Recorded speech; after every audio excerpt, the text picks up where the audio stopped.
श्री स्वामी समर्थ. मी योगिता स्वागत करते तुमचं माझ्या चॅनलवरती. आजचा दिवस तुम्हाला शुभ जावो, तुमच्या मनातील सर्व इच्छा पूर्ण हो, हीच स्वामीचरणी प्रार्थना. तर आज आहे ना, जे काही रुटीन आहे ते मी तुमच्याशी शेअर करणार आहे की मी काय काय कामं करते ते. तर चला, आता आहे ना मला इस्त्री करायची आहे. तर बघू शकता तुम्ही. तर एवढे सगळे कपडे आहे ना मला इस्त्री करायचे आहे. तर आता विनाकारण पैसे घालवण्यापेक्षा आपल्याला जर जसं जमतं ना तसं आता मी ते काम करणार आहे. तर चला, आता पटपट अशी मी इस्त्री करून घेते.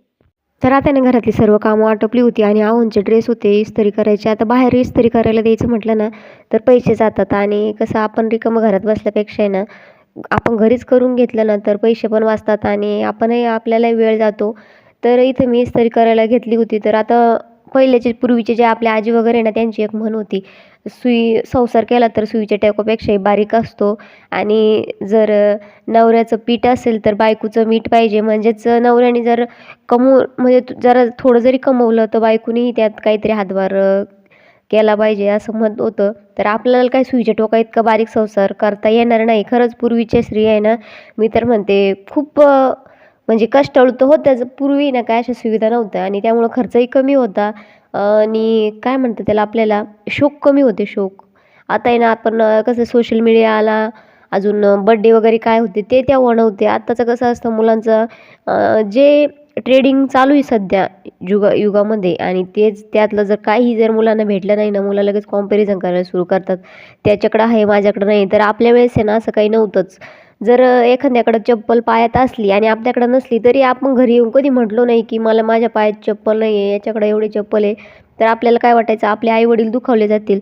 पण आत्ताची मुलं तसं करत नाही. जे जे आहे ते तोंडावरती बोलून मोकळे होतात की त्याच्या मम्मीनी हे जेवायला केलं, याच्या पप्पानी हे केलं, याच्या आजीने हे केलं, याच्या बाबांनी ते केलं.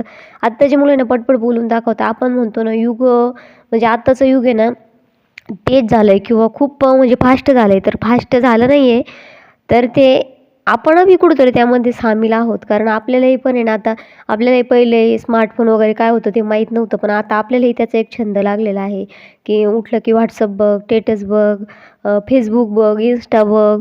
म्हणजे काहीतरी आपणही त्यामध्ये विरंगुळा करतो आहोत. तसंच मुलांनाही नाव ठेवायला काही जागा नाही आहे.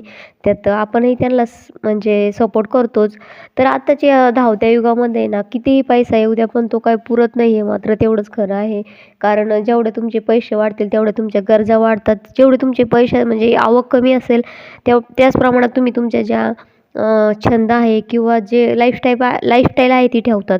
जसं तुमचं इन्कम वाढेल तसंही तुमची लाईफस्टाईलही चेंज होते. तुमचा म्हणजे खर्चाचा जो वाव आहे ती जास्त भेटते. मग आपलं राहणीमान सुधारतं. मग आपण जिथं टू व्हीलरमध्ये जातो तिथं आपल्याला फोर व्हीलरमध्ये जायला आवडतं.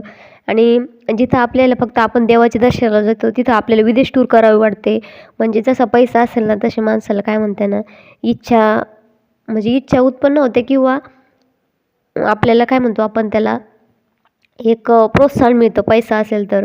त्यामुळे ना मी पण आहे ना जेवढं माझं बचत म्हणजे माझ्याकडनं जेवढं होईल ना तेवढी बचतीचा प्रयत्न करते. तर मला जसं जमेल तसं मी आहे ना माझ्या संसाराला थोडासा हातभार लावायचा प्रयत्न करते. तर आता छान अशी नाही तर मी इस्त्री करत आहे. मला आहे ना बोलायला व्हिडिओच्या आधी खूप ठरवलेलं असतं. छान असं मन मोकळं करायचं आणि तुम्हाला खरं सांगते, मी स्क्रिप्टिंग वगैरे काहीही करून बोलत नाही. माझ्या मनात जे येईल ना ते बोलते. आणि माझं यूट्यूब हे असंच एक साधन आहे की त्यामध्ये मला माझं मत मांडता येतं, माझं मन मोकळं करता येतं आणि खरंच छान वाटतं. आणि त्यातल्या त्यात तुमच्या कमेंट येतात त्यामुळं अजूनच छान वाटतं. तर आता इथे ना छान अशी इस्त्री झालेली आहे आणि अजून मला खूप असे काही टॉपिक आहे त्यावरती बोलायचं आहे. कधी-कधी मी खूप बडबड करते, पण आहे ना त्याचं काय बोलले तेही माझ्या लक्षात राहत नाही. पण आता ना YouTubeच्या माध्यमातून मी जे बोलते ना, मग मला खरंच म्हणजे ना माझं मत मांडायला आवडतं. पण मला तो मत मांडायचं कसं हेच मला कळत नाही. आणि आता हळू-हळू मी प्रयत्न करेल, चुकलं तरी चालेल, पण मग आहे ना व्यक्त व्हायचं, करायचं. कारण मनात विचार करून, करून आहे ना, एखादी गोष्ट जी आहे ना, ती खूप आतून पोखर करत चालते आपल्याला. त्यामुळे ना ती व्यक्त जर झाली ना, जे मनाला लागणारी गोष्ट आहे ना, ती लागत नाही. म्हणजे आपल्याला जरासं ना फ्रेश वाटतं आतून. त्यामुळे आता इथून पुढं मी ठरवलं आहे, जे काही मनात आहे ना, ते तुम्हाला सांगायचं आणि तुमच्याशी माझं मत व्यक्त करायचं. कुठला म्हणजे कोणताही विचार न करता मला आता मी इथून पुढं हेच करणार आहे, की जे माझं मत आहे ते मी तुमच्यासमोर मांडणार आहे. बाकी तुम्हाला काय वाटतं ते मला कमेंट करून सांगा. तर चला, छान अशी आता मी आहे ना, ही जो ड्रेस आहे त्याची घडी घालून घेत आहे. तर मला जमते मग जमतं जास्त काय म्हणजे जे आपले आपण बाहेरून करून आणतो ना, तशी काय मला प्रेस जमत नाही. बऱ्यापैकी जमते आणि आहो माझ्यापेक्षा भारीच करतात. पण मग आता त्यांना कसं आहे ना, वेळ भेटत नाही. मळ्यामध्ये पण कामं असतात, पाणी वगैरे भरायचं तर आणि सकाळी-सकाळी कसं 7:30 पावणे 8ला शाळेत जावं लागतं, त्यामुळं खूप घाई होते. तर मला जसं जमेल तसं मी पटपट करून घेते आणि आता सर्व अशी आपली इस्त्री झालेली आहे. तर फायनली ना आता सर्व कपडे आपले इस्त्री करून झालेले आहे. जसं जमल तसे मला मी केलेले आहे. तर बघू शकता एवढे सारे मी जे ड्रेस आहे ना ते इस्त्री केलेले आहे. आणि खूप वेळ लागतो. दिसायला हे काम सोपं असतं पण करायला खूप वेळ लागतो.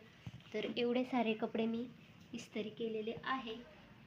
तर हे बघा 1 2 एवढे म्हणजे एवढे सारे कपडे आज इस्त्री केलेले आहे मी. तेही कोणाचे पप्पाचेही. शर्ट कमी आहे पण ड्रेस जास्त आहे. आता तुम्ही म्हणत असाल इस्त्री करता करता कुठं निघालेले आहे, तर थांबा सांगते कुठं निघाले आहे मी ते. तर आता मी निघाले आले जाऊबाईच्या घरी. तर कशासाठी तेही मी तुम्हाला सांगणार आहे. आता इस्त्री वगैरे झाल्यावर आहे ना आपल्याला माझे जाऊबाई होत्या, मावस जाऊबाई, त्यांचा भाऊ एक्सपायर झाला होता. एकुलता एक होतं, तिथं आहे ना दारावरती जायचं होतं कारण दहाव्याला जमणार नव्हतं. आहोंना सुट्टी नव्हती आणि भाऊ जाणं काय असते माझ्याशिवाय कोणीच काही म्हणजे जाणू शकत नाही. आणि येता येता आहे ना जे घरी मुलींना टोस्ट वगैरे आहे ना, कारण सकाळी सकाळी नाश्त्याला लागतात. त्यांनी पाव पण आणले होते. थोडीशी पावभाजी करावं म्हटलं आणि इथं मस्त खारी आणि पाव घेतले आणि नंतर मळ्यामध्ये आलो. करायचं काम चालू आहे. तर इथं आता ज्वारी करायची आहे, त्याच्यामुळं आता याला रोटरी करून घेतोय. आणि हे कांदे इकडे भरलेले आहे. आता मला तिकडे आहे ना मिरच्या तोडायच्या आहे, तुम्हाला दाखवते मी.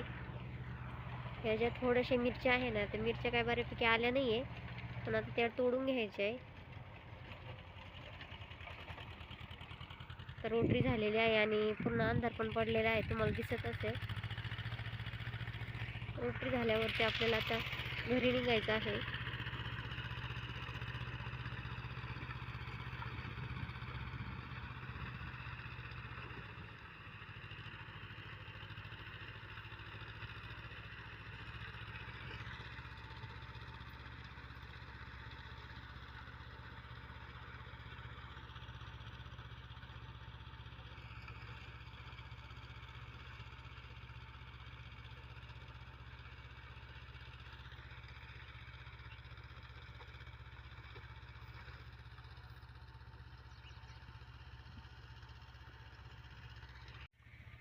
हे बघा ह्या मिरच्या तोडून घेते आता मी.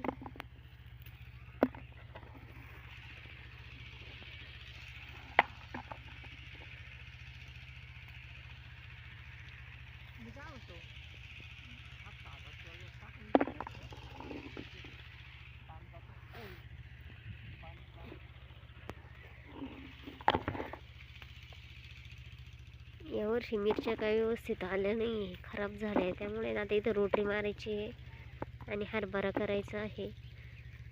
तर म्हटलं जेवढ्या निघतील तेवढ्या आपल्या घरापुरत्या तेवढ्या तोडून घेऊ पटपट. त्याला एवढ्या अशा मिरच्या तोडून झालेल्या आहे आणि पूर्ण मिरच्या तोडलेल्या आहे इकडच्या. ट्रॅक्टर पण भरायचं झालंय आता. खुर्ची घ्यायची का ती घरी? खुर्ची घ्या ट्रॅक्टर पण टाकून. मग काय झालं ठेवते इथं ती. तर चला. तर आज आहे ना रविवार होता आणि आम्ही ना गावाला गेलो होतो थोडंसं बाहेर. तर गावाहून आल्यानंतर आहे ना थोड्याशा ज्या कांद्याच्या गोलट्या होत्या त्या भरल्या आणि आता घरी निघालेलो आहोत. तर अंधार पडलेला आहे आणि मुली पण एकट्या घरी आहे, चहा वगैरे करायचा आहे. तर चला आता आहे ना घरी गेल्यावरतीच व्हिडिओ शेअर करते.